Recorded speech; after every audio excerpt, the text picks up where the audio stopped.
Hello दोस्तों, कैसे हो आप सब। तो चलिए आज हम लेके आ रहे हैं बेसिक अकाउंटिंग टर्म्स का part number 2। First term I think आप लोगों को अच्छे से समझ में आया होगा, और अगर अच्छे से समझ में आया तो इस वीडियो में भी बने रहिए, लास्ट तक आपको हर एक कॉन्सेप्ट बहुत ही बेहतरीन तरीके से समझ में आने वाला है। तो आइए चलिए स्टार्ट करते हैं। इसमें अगला जो कॉन्सेप्ट है हमारा, वहां से कंटिन्यू करते हैं। अगला कॉन्सेप्ट है प्रॉफिट। तो प्रॉफिट का क्या मतलब हुआ कि प्रॉफिट है क्या। देखिए, प्रॉफिट जो होता है, जैसे मैंने टोटल जितना मुझे मिला अमाउंट, उसको हम रिवेन्यू बोलते हैं। क्या बोलते हैं? रिवेन्यू। हमने गुड्स को सेल किया या हमने सर्विस दी किसी को, तो टोटल अमाउंट जो हमें मिलता है उसको हम रेवेन्यू बोलते हैं।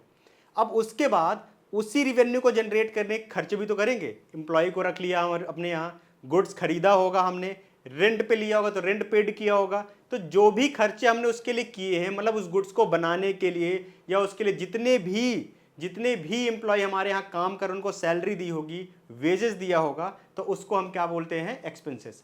तो जितना हमारे पास रिवेन्यू हुआ है, टोटल रिवेन्यू, उसमें से हम टोटल एक्सपेंसेस को माइनस कर देंगे। जो एक्सेस अमाउंट बच रहा है ना, तो उसको हम क्या बोलते हैं?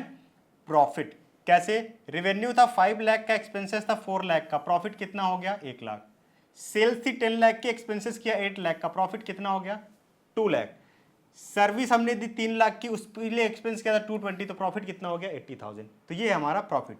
तो profit increases the owners investment and equity. सीधी सी बात है, प्रॉफिट आ गया। अब वो प्रॉफिट किसको जाना है? जो ऑनर, जो पैसे लगा रहा है बिजनेस में, तो उसकी इक्विटी को, उसके इन्वेस्टमेंट को बढ़ा देता है, subject to drawing and other adjustment. Clear? अब आते हैं गेन। गेन क्या होता है? प्रॉफिट जैसा ही सेम टू सेम लगता है। ये लगता है कि भाई प्रॉफिट है, तो पहले प्रॉफिट तो समझ में आ गया। तो एक बार देख लो क्या क्या कॉन्सेप्ट था प्रॉफिट में अच्छे तरीके से।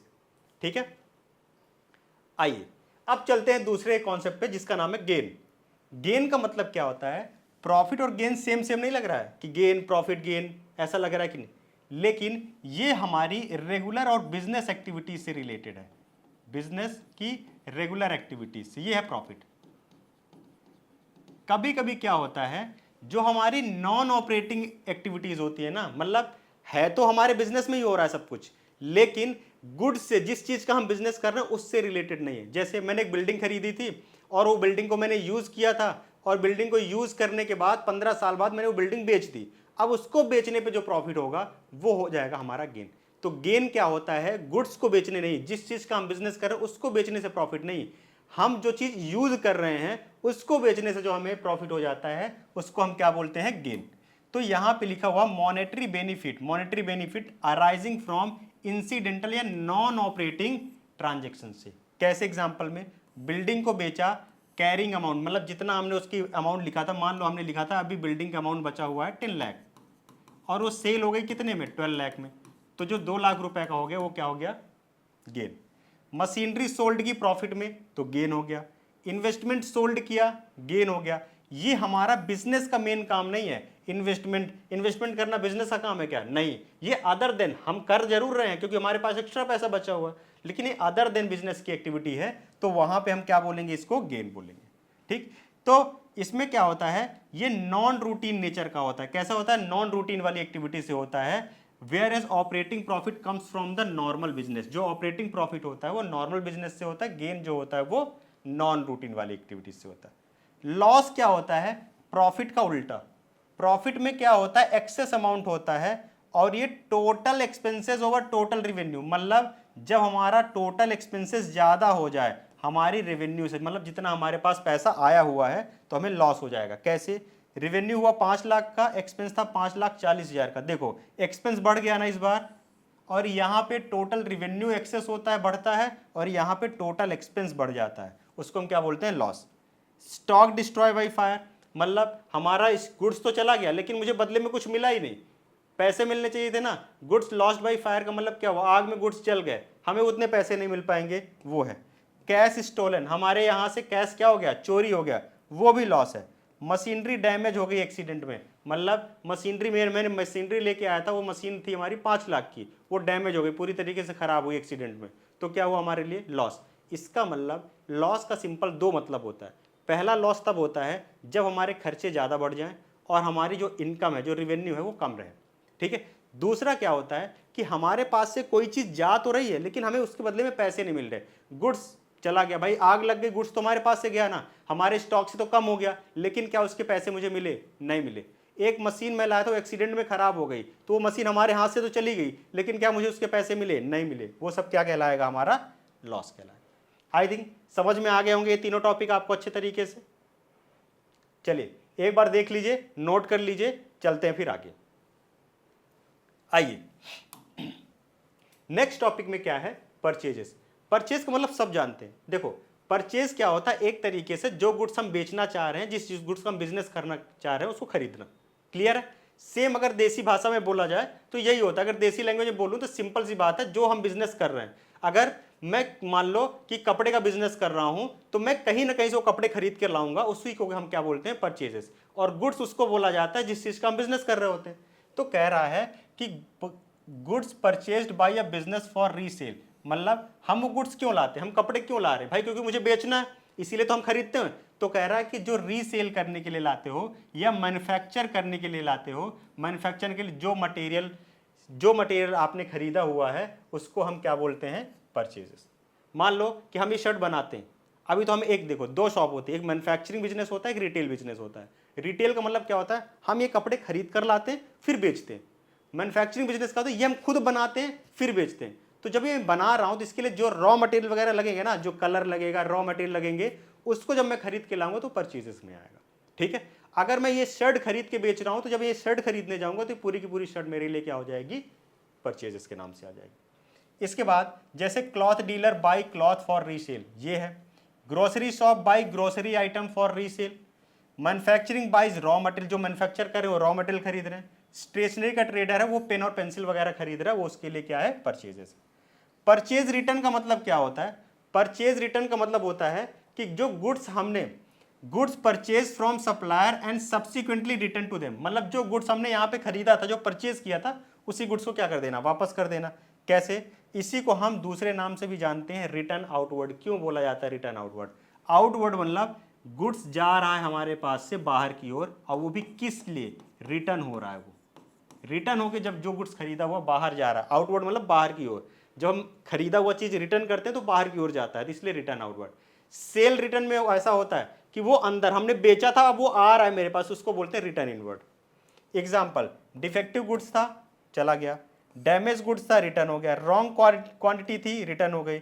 रॉन्ग क्वालिटी थी, वो भी रिटर्न। तो ये रिटर्न होने के रीजन है। खराब था, डैमेज था, ठीक है, क्वांटिटी ज्यादा आ गई थी, मैंने वापस कर दी। क्वालिटी अच्छी नहीं थी, मैंने वापस कर दी। तो purchase return, goods go back to supplier. अगर डायरेक्टली आर सिंपल टर्म में पढ़ना है तो परचेज रिटर्न क्या होता है? जो गुड्स हम सप्लायर को वापस कर देते हैं। ठीक है? तो ये था परचेजेस और परचेज रिटर्न का कॉन्सेप्ट। अब आते हैं नेक्स्ट में, देखेंगे कि हमारा सेल्स और सेल्स रिटर्न इस तरीके से कैसा होता है। अगर नोट करना चाहो तो नोट भी कर लो, बाकी हम नेक्स्ट पे चलते हैं। सेल्स में क्या होता है? सेल्स में हमारे पास से गुड्स जा रहा है, अब उसको लिखने का तरीका देखो। सेल सबको पता है भाई, जो गुड्स हमने खरीदा हुआ था, ये जो मैन्युफैक्चर किया था, बनाया हुआ था, उसको बेच रहे हैं। ठीक है? तो कहता क्या है कि transfer of ownership of goods and provision of services to customer. Provision का मतलब होता है प्रोवाइड, सर्विस प्रोवाइड कराना, या जो गुड्स की ओनरशिप है उसको किसी और को दे देना, उसी को हम क्या बोलते हैं? हमने गुड्स किसी और को दे दिया, अब पहले ओनरशिप मेरे पास थे, वो ओनरशिप सामने वाले के पास, ये ओनरशिप क्या हो गया? ट्रांसफर हो गया। मैंने सर्विस दे दी किसी को, वो हमारे लिए for a price in normal course of business. Normal course of business का मतलब ये बोल रहा है कि हम जो डेली रूटीन में कर रहे हैं ऐसा काम, ठीक है, उसको बोलते हैं नॉर्मल कोर्स ऑफ बिजनेस, और किसी एक प्राइस मतलब कुछ पैसों के लिए। टाइप क्लासिक कैश सेल होता है, क्रेडिट। कैश सेल और क्रेडिट सेल का मतलब क्या हुआ? हमने गुड्स बेचा, मुझे पैसे मिल गए, कैश सेल। हमने गुड्स बेचा, लेकिन सामने वाले ने कहा हम कुछ दिन बाद पैसे देंगे, हमने भी मान लिया कि चलो ठीक है कुछ दिन बाद मिल जाएंगे पैसे, वो हमारा क्या कहलाता है? Credit sale. जैसे cloth sold for 20,000, grocery sold कर रहा है 5,000 की, computer sold and service provided 10,000 की, इस सबको क्या बोलेंगे? Sales. Sale of an old fix asset is not a sale in the trading goods sense. मतलब अगर हम कोई पुरानी चीज बेच रहे हैं, एसेट वगैरह जिसको हम यूज कर रहे हैं, तो वो सेल नहीं होगा। सेल केवल होता है जिस चीज का हम बिजनेस कर रहे हैं, अगर वो बेच रहे हैं तो वो सेल हमारे लिए। सेल रिटर्न क्या होता है? वही बाद में वापस आ गया, गुड सोल्ड टू कस्टमर, सामने वाले को हम क्या बोलते हैं? कस्टमर बोलते हैं। वही अगर हमारे पास रिटर्न होके आ गया, उसी को हम क्या बोलते हैं? रिटर्न इनवर्ड भी बोलते हैं। क्या बोलते हैं उसे? रिटर्न इनवर्ड भी। एग्जाम्पल में क्या है? वही सेम चीजें, इसीलिए तो रिटर्न आ रहा है। रॉन्ग क्वांटिटी, डिफेक्टिव था, डैमेज था जो हमने गुड्स दिया। तो सेल्स रिटर्न का मतलब goods come back from customer, come back मतलब हमारे पास वापस आ जाना। अब देखो ये सारे कॉन्सेप्ट देने के बाद इन्होंने गुड्स दे दिया कि गुड्स क्या है, कहता है आइटम परचेज्ड फॉर रीसेल, वही गुड्स है। मतलब ऐसा कोई सामान जो हम रीसेल करने के लिए खरीद रहे हैं या हम उसे as a raw material use करेंगे मैन्युफैक्चरिंग गुड्स में, उस ठीक है, उसी को हम क्या बोलते हैं, गुड्स। तो गुड्स हमारे लिए डायरेक्टली सिंपल भाषा में समझो, गुड्स हमारे लिए वो है जिस चीज का हम बिजनेस कर रहे हैं। अगर हम उसको बना रहे हैं तब भी वो हमारे लिए गुड्स है, अगर हम उसको खरीद कर ला रहे हैं तब भी वो हमारे लिए गुड्स है। ठीक है, जैसे क्लॉथ डीलर के लिए कपड़ा ही गुड्स है, क्लॉथ। फर्नीचर डीलर के लिए चेयर वगैरह, कोई स्टेशनरी है तो उसके लिए पेन पेंसिल, ये सब गुड्स है। कोई अगर टेक्सटाइल मैन्युफैक्चरिंग है तो जो कॉटन है उसके लिए वो गुड्स है। तो simple, the same item can be goods for one business and the asset and expenses for another business. मतलब वो कहता है क्या सेम चीज, अगर मैं फर्नीचर की बात करूं, चलो मैं एक डाइनिंग टेबल की बात करता हूं। डाइनिंग टेबल किसी के लिए गुड्स होगा और किसी के लिए एसेट हो जाएगा, किसी की दूसरे के लिए गुड्स नहीं होगा। कैसे? अगर मैं अपने घर में लेके आ रहा हूं, मेरे लिए एसेट है। अगर कोई बंदा उसको खरीद इस ले रहा है क्योंकि उसको बेचेगा, उससे पैसे कमाएगा, वो उसके लिए क्या है, गुड्स है। ठीक है, आई थिंक सेल्स रिटर्न और गुड्स का टॉपिक समझ में आ गया होगा। एक बार देख लीजिए इसको अच्छे से और नोट कर लीजिए, उसके बाद चलते हैं हम नेक्स्ट टॉपिक पे। आइए, अब आता है स्टॉक है, स्टॉक इन ट्रेड। अब देखो स्टॉक वर्ड भी उसी गुड्स से रिलेटेड है। मतलब क्या हुआ, स्टॉक हम किसको बोलते हैं, स्टॉक हम बोलते हैं कि जब हम गुड्स खरीद रहे हैं और गुड्स बेच रहे हैं, ऐसा ही कर रहे हैं, उसके बाद जितना हमारे पास, ठीक है, जितना हमारे पास रिमेनिंग हो जाता है, रिमेनिंग गुड्स, ठीक है, at the end of the year, उसको हम क्या बोलते हैं, स्टॉक। क्या बोलते हैं उसको, स्टॉक। जैसे goods purchased for resale which remains unsold at the end of accounting period. मतलब अकाउंटिंग पीरियड का मतलब क्या होता है, अकाउंटिंग पीरियड बता देते हैं, 1 अप्रैल से स्टार्ट होता है आपका और कब तक चलता है, 31 मार्च, मतलब बिगिनिंग टू एंड, ऐसे चलता है हमारा। ठीक है, अकाउंटिंग पीरियड 1 अप्रैल टू 31 मार्च। इसका मतलब क्या हुआ, इस टाइम में, इस 12 महीने में जो गुड्स हमने खरीदा रीसेल के लिए, अगर वो अनसोल्ड रह जाता, मतलब बिक नहीं पा रहा है, उसी को हम क्या बोलते हैं, स्टॉक बोल देते हैं। ठीक है, इसमें क्या क्या होता है, ओपनिंग स्टॉक मतलब जो ईयर के, जो 1 अप्रैल के हैं, जो 31 मार्च का है उसको हम क्या बोलते हैं, क्लोजिंग स्टॉक। मतलब एंड में जो हमारे पास बच गया वो क्लोजिंग स्टॉक, जो स्टार्टिंग में हमारे पास बच गया वो ओपनिंग। क्या जो एंड में बचा वो अगले साल का ओपनिंग स्टॉक हो सकता है, बिल्कुल यस, जो एंड में बचा इस साल वो अगले साल का ही ओपनिंग स्टॉक होगा। बट ओपनिंग कभी भी क्लोजिंग नहीं हो सकता, क्लोजिंग हमेशा ही ओपनिंग बनेगा। ठीक है, unsold cloth, unsold grocery, unsold stationery, unsold purchase electronics. ठीक है, ये सारी चीजें। स्टॉक के बाद जो हमारा नेक्स्ट कॉन्सेप्ट है वो है इन्वेंट्री का। किसका है कॉन्सेप्ट, इन्वेंट्री। इन्वेंट्री का टर्म बड़ा होता है, इन्वेंट्री टर्म ज्यादातर मैन्युफैक्चरिंग बिजनेस में यूज होता है। कहाँ होता है, मैन्युफैक्चरिंग बिजनेस में। ठीक है, a broad term covering material and goods held for production और सेल।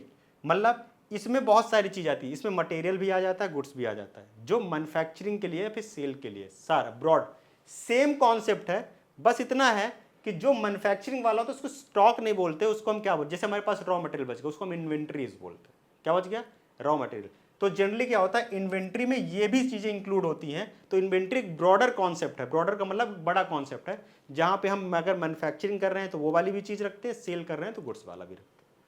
इसके बाद जैसे रॉ मटेरियल का, वर्क इन प्रोग्रेस का, फिनिश गुड्स का और स्टॉक इन ट्रेड का, ये सारी चीजों का स्टॉक है। रॉ मटेरियल मतलब जो हमने सामान लाया, वर्किंग प्रोग्रेस मतलब काम चल रहा था लेकिन अचानक से हमारे बीच में हमारा ईयर एंड हो गया, अब उस समय जो काम थोड़ा बहुत हुआ है, जैसे कार का देखो, अब कार का जो मटेरियल है वो रखा हुआ है ईयर एंड में, वो स्टॉक। ठीक है, वो इन्वेंट्री है रॉ मटेरियल की। अगर वही कार कुछ बन गई है, अकाउंटिंग ईयर एंड हो गया, कुछ अगले साल बनेगी, तो वो हमारा वर्किंग प्रोग्रेस हो गया। फिनिश गुड्स मतलब कार बन गई लेकिन बेची नहीं गई है, वो क्या कहलाएगा, फिनिश गुड्स। और एक है स्टॉक इन ट्रेड। स्टॉक का मतलब समझते हो जो हमने खरीदा हुआ था और रखा हुआ है सेल करने के लिए। आइए चलते हैं फिर नेक्स्ट पे, ट्रेड रिसीवेबल क्या होता है, ट्रेड डेटर और उसमें बिल्स रिसीवेबल क्या आते हैं। सुनो, ट्रेड रिसीवेबल्स वर्ड क्या होता है, होता क्या, जब एक बिजनेस होता है ना, तो बिजनेस गुड्स सोल्ड करता है, और बिजनेस गुड्स जब सोल्ड करता है तो उसके बदले में चाहता है पैसे, लेकिन उसको पैसे नहीं मिले। अब जब पैसे नहीं मिले तो वो इस पर्सन का नाम लिखेगा ना कि मुझे किससे पैसे नहीं मिल रहे हैं। सीधी सी बात है कि मुझे मान लो किससे, महेश से पैसे नहीं मिल रहे। ठीक है, किससे पैसे नहीं मिल रहे, महेश से। अगर मुझे महेश से पैसे नहीं मिल रहे हैं तो यही महेश हमारे लिए कहलाते हैं ट्रेड रिसीवेबल। क्या कहलाते हैं, ट्रेड रिसीवेबल। तो महेश ही हमारे लिए क्या हो जाएंगे, ट्रेड रिसीवेबल। बस महेश लोगों जैसे बहुत सारे लोग हैं, 50 लोग 60 लोग, क्योंकि बिजनेस से भी बहुत सारे लोग ट्रांजेक्शन करते हैं। तो जब सबको इकट्ठा कर दिया जाता है तो उनको हम क्या बोलते हैं, ट्रेड रिसीवेबल। अब इसमें से दो कैटेगरी होती है, ट्रेड डेटर और बिल्स रिसीवेबल की। क्या होती है ट्रेड डेटर और बिल्स रिसीवेबल? अगर मुझे भरोसा है तो मैं उन सब का नाम लिख के छोड़ देता हूं, वो ट्रेड डेटर।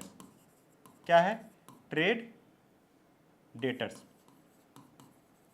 मतलब मैंने उनसे कुछ लिया नहीं भरोसा है तो मैंने उनको बिल दिया कि इस पे तुम साइन कर दो अपना, और साइन करके मुझे फिर रिटर्न कर दो, वापस कर दो, मैं एज अ प्रूफ रख लूंगा, एज अ प्रूफ क्या कर लूंगा, रख लूंगा। उसको हम बोलते हैं बिल्स रिसीवेबल। ठीक है, तो कह रहा है amount receivable from customer, normal course of business and credit sale of goods and services. तो जो हमें अमाउंट मिलना है, रिसीव होना है, उसको हम ट्रेड रिसीवेबल्स। तो अब इन्हीं से तो अमाउंट रिसीव होना है, तो इनको हम ट्रेड रिसीवेबल्स। ट्रेड डेटर क्या होते हैं, देखो, पर्सन और firm who owes money of the business because goods and services sold to them, credit in the normal course of business.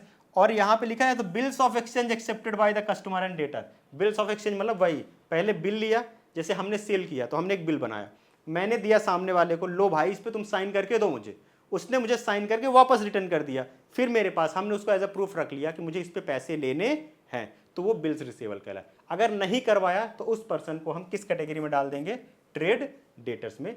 ये होते हैं इसके एग्जाम्पल्स। ठीक है, आई थिंक ये तीनों कॉन्सेप्ट समझ में आएगा। ट्रेड रिसीवेबल्स के अंदर ये दोनों आते हैं, ये दोनों पार्ट होते हैं ट्रेड रिसीवेबल्स के। ट्रेड रिसीवेबल्स से कोई पूछे कितने पार्ट होते हैं, दो, ट्रेड डेटर्स और बिल्स। जिससे बिल ले लिया बिल्स रिसीवेबल एक्सेप्टेंस, और जिसके बिल नहीं लिया वो ट्रेड डेटर में आ जाता है। इन दोनों को ऐड कर दो तो ट्रेड रिसीवेबल्स में आ जाता है। ठीक है,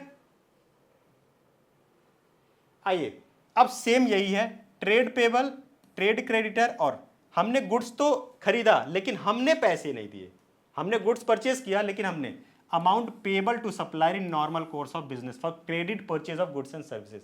क्यों पैसे नहीं दिए, क्योंकि हमने उधार में खरीदा। अब वही चीज, तो ट्रेड पेबल किसको, ट्रेड क्रेडिटर और बिल्स पेबल को मिला के बनते हैं। तो ट्रेड पेबल एक कॉन्सेप्ट है जिसमें दोनों चीजें आ जाती हैं, कोई अलग से कॉन्सेप्ट नहीं है। तो ट्रेड क्रेडिटर क्या होते हैं, अब सुनो, मुझ पे किसी को भरोसा नहीं था, उसने मुझसे बिल पे साइन करवा के ले लिया, बिल्स पेबल। अगर मुझ पे भरोसा नहीं करवाया तो ट्रेड क्रेडिटर। बस समझने की बात है, बिल पे साइन करवा के ले लिया तो ट्रेड बिल्स पेबल, नहीं करवा के लिया तो ट्रेड क्रेडिटर की कैटेगरी में डाल देंगे। अब कुछ लोगों में भरोसा होता है, कुछ ले, अब मान लो टोटल 50 लोग हैं कंपनी के पास, अब कंपनी ने 20 लोगों से बिल साइन करवा लिया, तो ये 20 लोगों का जितना अमाउंट होगा वो लिखा जाएगा किसमें, बिल्स पेबल में। बाकी जो 30 लोगों का अमाउंट है वो किसकी कैटेगरी में लिखा जाएगा, ट्रेड डेटर। लेकिन लेने तो 50 लोगों से पैसे, तो इन 50 लोगों का पैसा किसके नाम से लिखा जाएगा, ट्रेड पेबल के अंदर। ठीक है, आइए नेक्स्ट, अब देखते हैं कॉस्ट एंड वाउचर क्या होता है। ठीक, देखो कॉस्ट क्या होता है, जैसे मैं इसका एग्जांपल बता रहा हूँ बढ़िया। ठीक है, आजकल अरेंज मैरिज होती है। ठीक है, अरेंज मैरिज होती है तो बोली भी लगती है 15 लाख, 25 लाख, 30 लाख और 50 लाख। ठीक है, इस तरीके से। फिर क्या बात आती है कि भाई हमने अपने बच्चों को पढ़ाया हुआ है, तो बच्चे को पढ़ाने में, ठीक है, उसकी परवरिश करने में जो पैसा खर्च हुआ है वो कॉस्ट है। वो क्या है, कॉस्ट है। और जो उसको दहेज में मिल रहा है, जितना अमाउंट मिल रहा है, वो क्या है, उसकी सेल वैल्यू है। क्या है, सेल वैल्यू, मतलब उतना अमाउंट हम रिकवर कर रहे हैं। तो कॉस्ट का मतलब अगर सिंपल गुड्स में भी देखा जाए तो जो तुम चीज बेचने के लिए लाए हो उस पर तुमने खर्चा कितना किया हुआ, वो तुम्हारे लिए क्या हो जाएगी, कॉस्ट। मतलब कि कितना तुमने उस पर पैसा लगाया है अपने बिजनेस में सेल करने से पहले पहले तक की, वो तुम्हारा क्या हो जाएगा, कॉस्ट। तो the amount of resources and expenditure incurred to a specific asset, product, services और एक्टिविटी। तो एसेट भी खरीदा, वो भी कॉस्ट। मतलब एक तरीके से बोल दिया गया कि बिजनेस में जो भी तुम खरीद के ला रहे हो उस पर जितना भी तुम खर्चा कर रहे हो क्या हो जाएगा, कॉस्ट। एक्चुअल कॉस्ट क्या होती है, जो एक्चुअल एक्सपेंडिचर करते हैं। नोशनल कॉस्ट क्या होती है, जो कॉन्सेप्चुअल कॉस्ट होता है विदाउट एक्चुअल कैश आउटलेट, जैसे रेंट ऑफ ऑन प्रीमाइसेस। एक होता है नोशनल कॉस्ट होती है। ठीक है, तो जैसे एक्चुअल कॉस्ट होता है, एक नोशनल होती है नॉमिनल कॉस्ट। मतलब कि अपने, जैसे मान लो हम अपना ही घर यूज कर रहे हैं अपने बिजनेस में, अगर ना यूज करते तो उसके पैसे होते, हमको रेंट मिलता, वही होती है नोशनल कॉस्ट। मतलब हम अपने खुद से तो पैसे लेंगे नहीं, तो उसको हम क्या बोल देंगे, नोशनल कॉस्ट। आइए, जैसे परचेज प्राइस ऑफ मशीनरी, तो परचेज प्राइस क्या हो जाएगी, कॉस्ट। फ्रेट ऑन मशीनरी, ये भी लागत लगी, कॉस्ट। इंस्टॉलेशन चार्जेस दिया, ये भी लगी, इसको भी क्या बोलेंगे, कॉस्ट। रॉ मटेरियल खरीदा वो उसको भी क्या बोलेंगे, कॉस्ट। मतलब चाहे वो एसेट हो, चाहे वो प्रोडक्ट हो, चाहे वो सर्विसेज हो, चाहे कोई एक्टिविटी हो, उस पर जितना भी पैसा लग रहा है वो सब क्या है हमारे लिए, कॉस्ट। वाउचर क्या होता है, वाउचर एक तरीके से होता है, ध्यान दो, एक बिल बनता है ना, सेलर देता है, जो सेल करता है सामान, बिल देता है, रसीद देता है मैं बना करके, वही है वाउचर। वाउचर का मतलब होता है डॉक्यूमेंट्री एविडेंस, ठीक है, on the basis of which business transaction is recorded in the books. ये तो थोड़ा दिमाग लगा के बोल दिया है ना अलग से। डॉक्यूमेंट्री एविडेंस मतलब जो तुम ट्रांजेक्शन कर रहे हो, खरीद सेल कर रहे हो, उसका बिल कहाँ है, कैसे मुझे पता चलेगा कि तुमने इतने का खरीदा भी है और इतने का बेचा भी है, उसी को बोलते हैं क्या, वाउचर। इसीलिए यहाँ लिख दिया डॉक्यूमेंट्री एविडेंस या authorisation on the basis of which business transaction is recorded in the books. अब इसी के बेसिस पे हम बिजनेस में रिकॉर्ड करते हैं भाई कितने रुपए खरीदा, कितने रुपए का बेचा।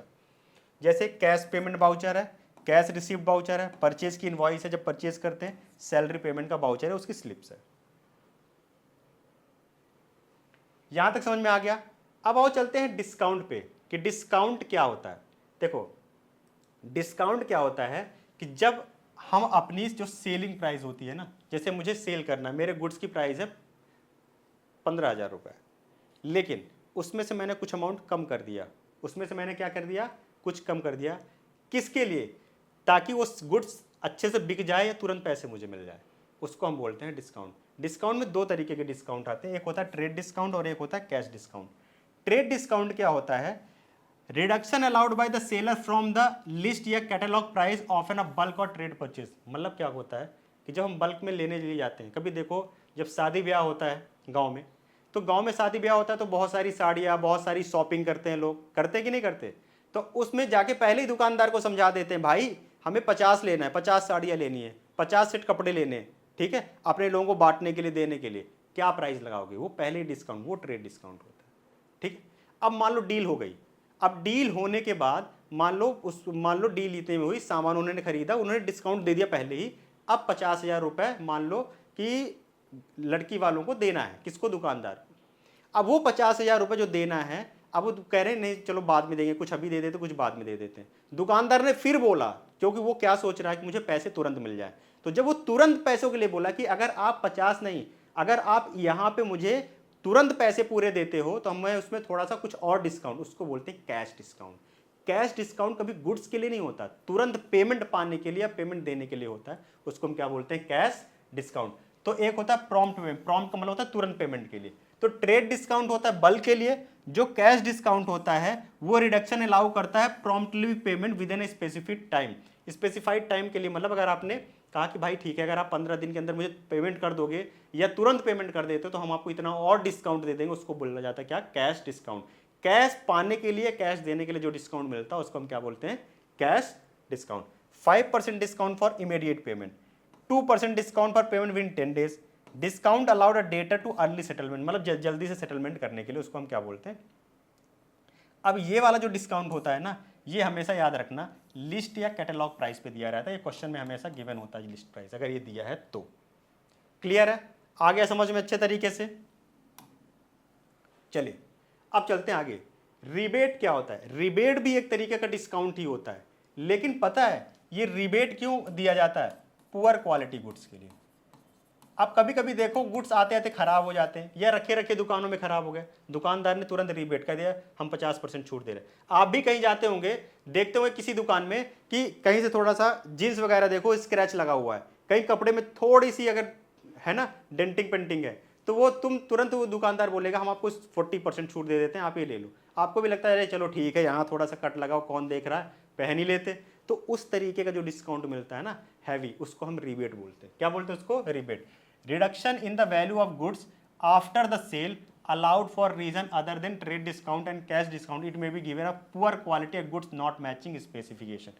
मतलब जब गुड्स पुअर क्वालिटी का होता है, खराब क्वालिटी का, या जैसा हम सोचते हैं वैसा नहीं होता, उस टाइम पे क्या दिया जाता है, रिबेट दिया जाता है। तो 5000 goods are sold, 500 rebate is allowed to poor quality के लिए। गुड्स एंड सर्विस टैक्स क्या होता है, goods and service tax, GST एक इनडायरेक्ट टैक्स होता है जो गुड्स की सप्लाई या सर्विसेज पे चार्ज किया जाता है, और इसमें excise duty, service tax and VAT आता है। ठीक है, गुड्स एक इनडायरेक्ट टैक्स है जो गवर्नमेंट लेती है। किस पे लेती है, तुम देखोगे जो हम गुड्स वगैरह या यूज़ करते हैं उस पर हमें गुड्स जीएसटी देना पड़ता है। जीएसटी का नाम बहुत लोगों ने सुना होगा अभी तक। अगर हम सर्विसेज भी लेते हैं उस पर भी जीएसटी देना पड़ता है। तो जीएसटी ही हमारा क्या है, इनडायरेक्ट टैक्स है, जो हमें किस पे देना पड़ता है, गुड्स और सर्विसेज पे। प्रोप्राइटर क्या होता है, प्रोप्राइटर वो पर्सन होते हैं जिसका बिजनेस होता है, जो ऑन सा बिजनेस इन्वेस्ट करते हैं उसमें, ठीक है, और सारे रिस्क को बियर करते हैं। मतलब अगर मैंने कोई बिजनेस ओपन किया है, उस बिजनेस का मालिक कौन है, मैं, मुझे ही बोला जाएगा प्रोप्राइटर, क्योंकि मैं उसमें पैसे भी लगा रहा हूँ, उसके रिस्क को भी बियर कर रहा हूँ, ठीक है, उसको मैनेज करने का भी काम कर रहा हूँ, इसलिए मुझे क्या बोला जाता है, proprietor. Proprietor is represented in the books through capital account and drawing account. अब प्रोप्राइटर का नाम कभी बिजनेस में नहीं लिखा जाता, वो जब पैसे लगाता है तो कैपिटल, और जब वो पैसे निकालता है ना बिजनेस से, तो कौन सा वर्ड यूज करते हैं उसके नाम के लिए, ड्राइंग्स। और ये हम वर्ड पढ़ के भी आ चुके हैं कि कैपिटल और ड्राइंग्स होती क्या चीज है। अब इसके बाद है एंट्री। एंट्री का मतलब क्या होता है, देखो, an entry is recording of transaction and events in the books of accounts. जब कोई ट्रांजेक्शन होता है, मैंने गुड्स खरीदा, अब वो हमको क्या करना है, बुक्स में लिखना है। वही जो लिखने का तरीका है ना, उसी को हम क्या बोलते हैं, जो एंट्री लिखते हैं ना, उसी को हम क्या बोलते हैं, एंट्रीज। ये हम एंट्री कर रहे हैं, ठीक। जैसे purchase goods for cash record and accounting entry, payment rent का कर रहे हैं वो भी हम लिख रहे हैं, तो जब हम लिखने जाते हैं तो उसी को क्या बोलते हैं, एंट्री बोलते हैं। बैड डेट्स क्या होता है, देखो, डिस्काउंट और बैड डेट्स में डिफरेंस होता है। बैड डेट्स क्या होता है, जब कभी सामने वाला हम छोड़ने के लिए तैयार ही नहीं, हमने सामान बेचा था, उसने बोला था मुझे पैसे देगा वो, लेकिन सामने वाला केवल कम पैसे दे रहा है, कह रहे कुछ पैसे नहीं, या पैसे दे ही नहीं रहा है, और उसने हाथ खड़े कर दिए, भाई हमारे पास पैसे नहीं है। हाथ खड़े करने का मतलब इंसॉल्वेंट हो गया। इंसॉल्वेंट मतलब उसके पास अब पैसे है ही नहीं देने के लिए, उसको हम क्या बोलते हैं हमेशा, बैड डेट्स। तो bad debts is amount due from customer, customer से लेना है बिकम इरिकवरेबल, मतलब उससे अब रिकवरी नहीं हो सकती, उसको हम क्या बोलते हैं, तो they are treated as business loss या एक्सपेंसेस, ठीक है। अब जैसे मान लो एक कस्टमर ने मुझसे लिए थे कितने, 20,000, बिकम अनेबल टू पे द अमाउंट में भी बिकम बैड डेट्स, ये क्या हो जाएगा, बैड डेट्स। और debtor become insolvent, debtor insolvent हो गया, हाथ खड़े कर दिए, भाई मेरे पास पैसे नहीं है, 5,000 कैन नॉट बी रिकवर्ड, ये भी हमारा क्या है, बैड डेट्स। और भी इस पे एग्जांपल लिखे हुए, आप अच्छे तरीके से उसको रेट कर सकते हैं। इंसॉल्वेंट का मतलब मैंने क्या बताया, a person enterprise that is unable to pay its debts when the become due is called insolvent. मतलब जब एक बंदा अपना पेमेंट नहीं कर पाने के कंडीशन में होता है कि अब मैं कर ही नहीं पाऊंगा पेमेंट, आप कुछ भी कर लो, केस कर दो, कुछ भी कर दो, उसको हम क्या बोलते हैं, इंसॉल्वेंट। इसके बाद क्या है, सॉल्वेंट मतलब जो पे कर सके अपना पैसा। स्टोर क्या होता है, स्टोर्स, देखो स्टोर्स हमेशा वो होता है जब कोई मटेरियल हम खरीद के लाते हैं लेकिन अपने कंजम्पशन के लिए, यूज करने के लिए, बिजनेस में, ना कि रीसेल करने के लिए, उसको हम क्या बोलते हैं, स्टोर्स। स्टॉक वो होता है जो रीसेल करने के लिए लाते हैं, स्टॉक होता है। जैसे lubricants used for machinery, spare part use for repair के लिए स्पेयर पार्ट रखा हुआ है, पैकिंग मटेरियल है जो हमने अभी गुड्स को डिस्पैच करने के लिए पैकिंग मटेरियल रखा हुआ, वो सारे हमारे क्या कहलाएंगे, स्टोर। रिवेन्यू क्या होता है, revenue is a regular income earn from normal recurring activities and other income sources of a business, capital introduced by owner and borrowing is not a revenue. मतलब कि जैसे हमारा नॉर्मल बिजनेस चल रहा है, हम गुड्स बेच रहे हैं, सर्विस दे रहे हैं, उससे जो भी पैसा टोटल हमारे पास आ रहा है उसको हम क्या बोलते हैं, रिवेन्यू। जैसे सेल इनकम गुड्स की, रिवेन्यू। फीस अर्न किया एक प्रोवाइडिंग सर्विस, सर्विस दी, जैसे डॉक्टर ने अपनी सर्विस दी, इंजीनियर ने अपनी सर्विस दी, टीचर ने अपनी सर्विस दी, उससे जो पैसे मिल रहे हैं उसको हम क्या बोलते हैं, रिवेन्यू बोलते हैं, ठीक है। रिवेन्यू फ्रॉम ऑपरेशन, सेम भी यही चीज है। Revenue from operation, revenue earn from the main operating activities of an enterprises such as sale of goods and provision. पहले उसका नाम रिवेन्यू था, अब नए टर्म में उसका नाम क्या रख दिया इन्होंने, रिवेन्यू फ्रॉम ऑपरेशन। सेम चीज होती है, बस पढ़ने का तरीका अलग अलग।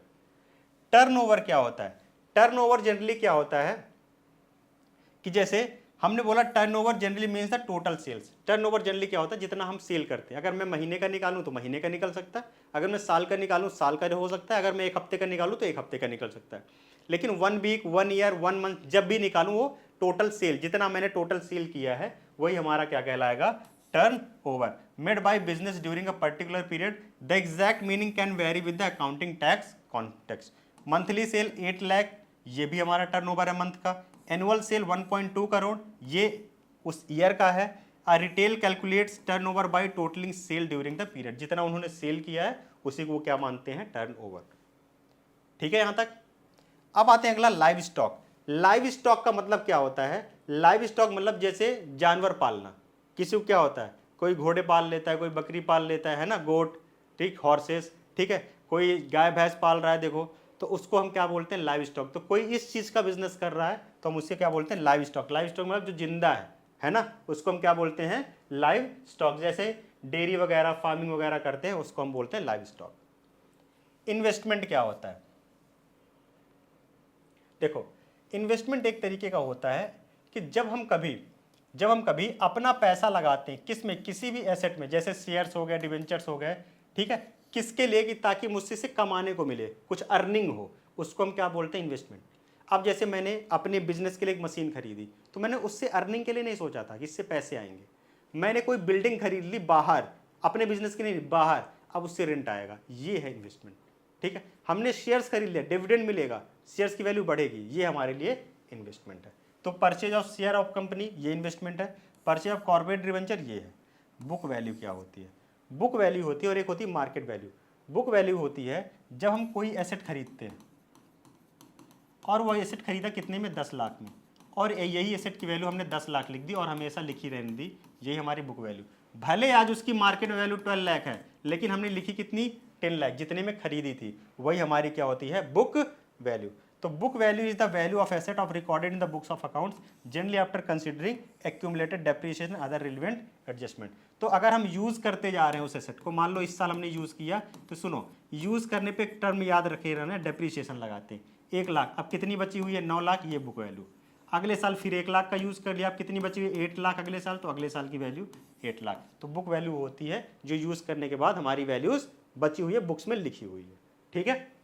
आइए जैसे क्वेश्चन में देख लेते हैं, मशीन की कॉस्ट थी 1 लाख, उस पर डेप्रीसिएशन लगा 20,000, तो बुक वैल्यू कितनी हो गई, 80,000। फर्नीचर की कॉस्ट थी, मतलब खरीदा हमने 50,000 में था, 10,000 डेप्रीसिएशन, कितनी बची, 40,000। ऐसे और 2 एग्जाम्पल दिए हुए, इसको आप देख सकते हैं। ये था अभी तक हमारा पूरा कंप्लीट हो गया। फर्स्ट में एक बार फर्स्ट को जाके अच्छे से समझिए, फिर सेकंड को। ये कुछ क्विक रिवीजन है और जहां पे हमने कुछ टिप्स बताए हैं हमें किस किस तरीके से चीज़ों को याद रखने की ज़रूरत है। तो इसको एक बार आप पढ़ेंगे। कैपिटल क्या होता है, एसेट माइनस लायबिलिटीज। लायबिलिटीज क्या होता है, एसेट माइनस कैपिटल बताया था। इनकम प्रॉफिट सबके फॉर्मूले लिखे हैं, जो फॉर्मूले वहाँ पे हमने देखे थे। बाकी ये याद करने के लिए है कि आपका ये, तो ये समझ लीजिए आपके लिए क्या है, होमवर्क है, ये पूरा सीरीज, ये आपको ध्यान में रखना है ताकि आप एग्जाम में जाओ तो कहीं भी आपको कोई भी गलती ना हो। यहां तक के लिए भी इतना ही, जब हमने बेसिक, नेक्स्ट में भी बने रहिए जहां पे मैं आपको बिल्कुल एकदम घर जैसे एग्जांपल के साथ लेके आ रहा हूं अकाउंटिंग प्रिंसिपल्स।